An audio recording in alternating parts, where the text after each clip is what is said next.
Welcome back to Edupedia World Videos. We are now at lesson 32, which I will review your learning. This may be the last lesson. I hope it will not be.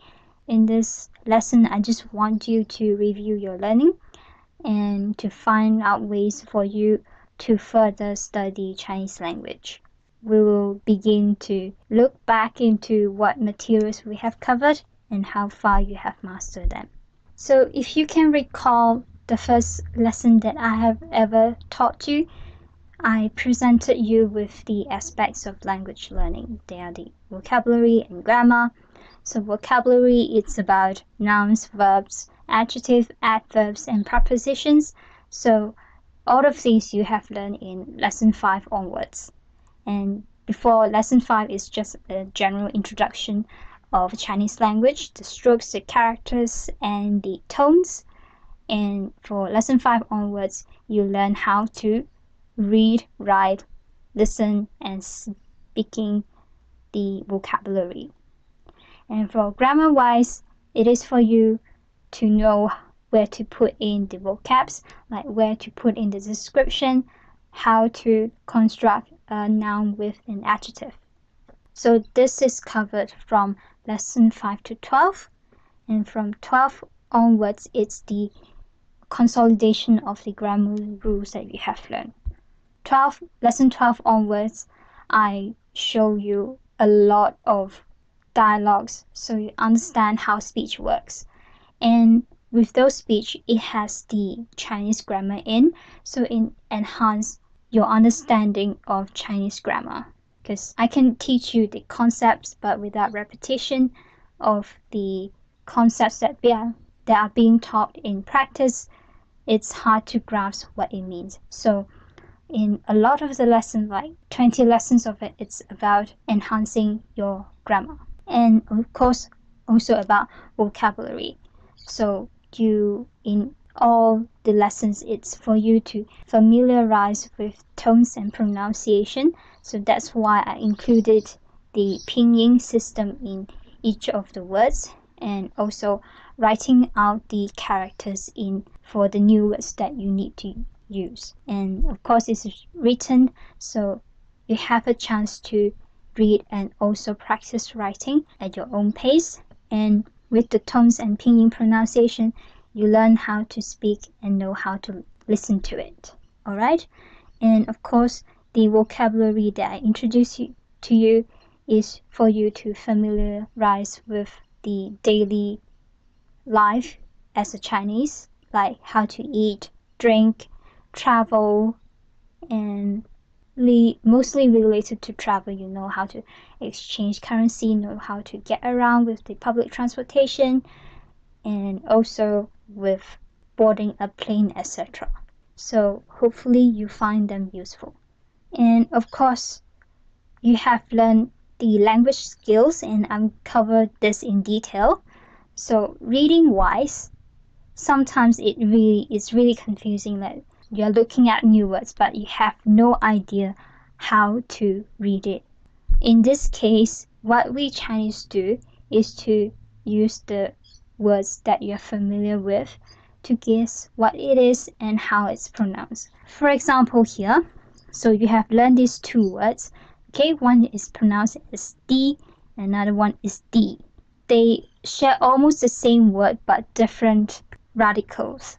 You can sort of guess like it's pronounced in a similar way. So D and D, pretty similar, right? And this one, we have learned this word, but it has the radical here. So can you guess how it's pronounced? It is pronounced exactly as Kang. This word too, and you see this one is the lamb, so it is pronounced as Yang. And the whole thing, even though it has the radical here, it is still pronounced as Yang. But it doesn't work all the time. Okay, so this one, you have learned the bottom part, which is Tang. Tang means soup, but the whole thing, it is Dang. It has nothing to do with soup, but you can sort of like guess like, Tang and Dang, it sounds similar. And you can also look at cues from the radical. Okay, so this radical is water, right? Actually, this whole thing is ocean. It means ocean. So you know that anything with this water radical here, it has something to do with water. And then for this set of word, it is 退后. I may not have introduced you the whole thing, but you have learned that this is retreat, this is back. So 退后 is just to say you are taking a step back.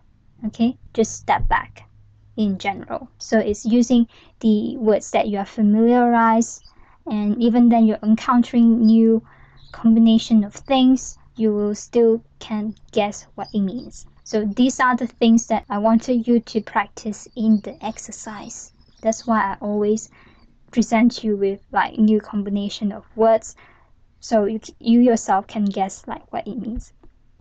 Okay, 天际. Okay, 际 is border, 天 is the sky, so it's the border of the sky. Can you imagine what it is? It's just to mean horizon.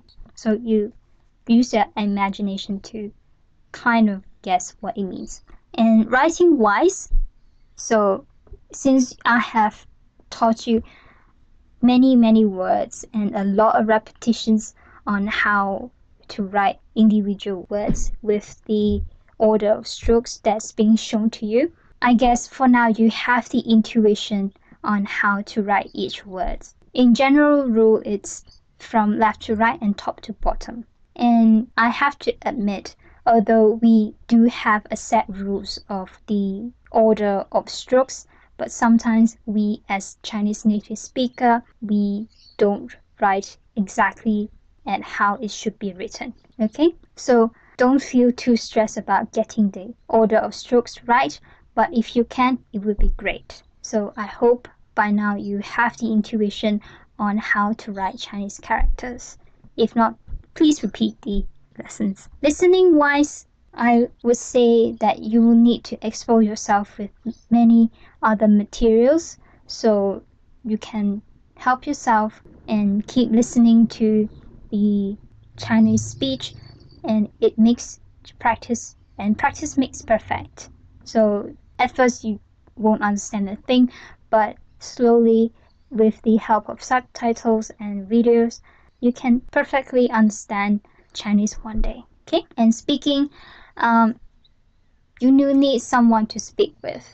Okay, and that's a way to help to practice your listening to. If you can find some Chinese to speak with, it will be great, because sometimes you can look at certain websites which has like meetup groups, like Chinese language group, and it's pretty easy to find some Chinese to speak with nowadays, don't you?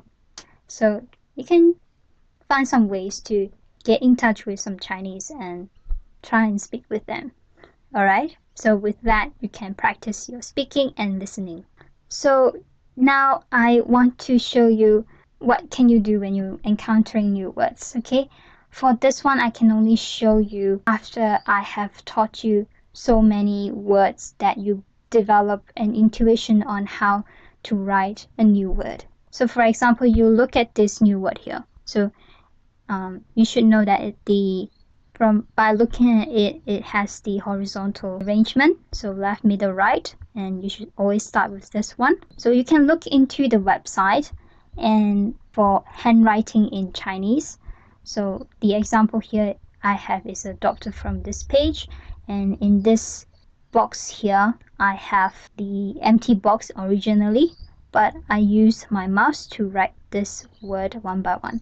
So you can probably see that this is my handwriting. So I wrote the thing here, and then it will pop up some things like this. So it is guessing what word you are trying to write. It is appearing up here, so I just click on this one, and then the Chinese word will appear right here. And of course, Chinese character mode has simplified or traditional. For you, as you are learning simplified, you just take this one. So now it is converted to a computer form. You can copy this thing and try to type in this word and also plus meaning, and it will show you the meaning of this word. So you can already see that the pinyin is this one, and if you are not sure, you can always put into some tools that I introduced you before and ask the computer to sound out to you how to pronounce this word. And then, of course, the meaning it will be shown here is the foot or base. In fact, it just means feet. And if you are not entirely sure if you have a sentence to put in, you can always use other tools. Alright, so in the era of technology and the internet, you can always find ways to help you with the learning. I hope you find this useful for the handwriting tool we have on the website. And if not, I'm sure if you install the Chinese input system into your phone, you can always switch it to handwriting style, where you can just key in things and then to find the meaning online using your phone as well. Alright? And after all these Chinese language stuff, like aspects of language learning, grammar, vocabulary, and the language skills, listening, speaking, reading, writing, I also taught you about Chinese culture. So it includes numbers, name, family, idioms, nursery song, proverbs, and poems. Okay, and in which lesson that it's located in, I also put it here. So if you want to do some review, you can refer to these. So in this lesson, I hope that you have recognized how far you have mastered the aspects of Chinese language, how much intuition you have and insights you have gained into Chinese language, and also the language skills, okay, reading, writing, speaking, and listening. And lastly, what I want you to have is know how to study Chinese on your own. Learning Chinese is a never-ending process. Even I, as Chinese native speaker, I do encounter new words and new meanings, so it is never a goal but a process to learn and study Chinese. So that's almost the end of my lesson series, and I do appreciate that you've been following my lessons and dropping the comments or likes for my video. It means a lot to me. It keeps me encouraged and push me further to complete this project. In the future, if you have any lesson requests, please let me know, and I'll be happy to create more videos if I have a chance, so that you can benefit from it. Anything that you want me to cover. Okay, like the set of vocabulary, let's say, or further lesson on particular topic that you wish to know, just let me know. Any problems, you can let me know, and if there's a chance, I'll create a video out of it. Okay, so really thank you for all your support, and I wish one day I can see you again with another video. So until then, 谢谢，再见。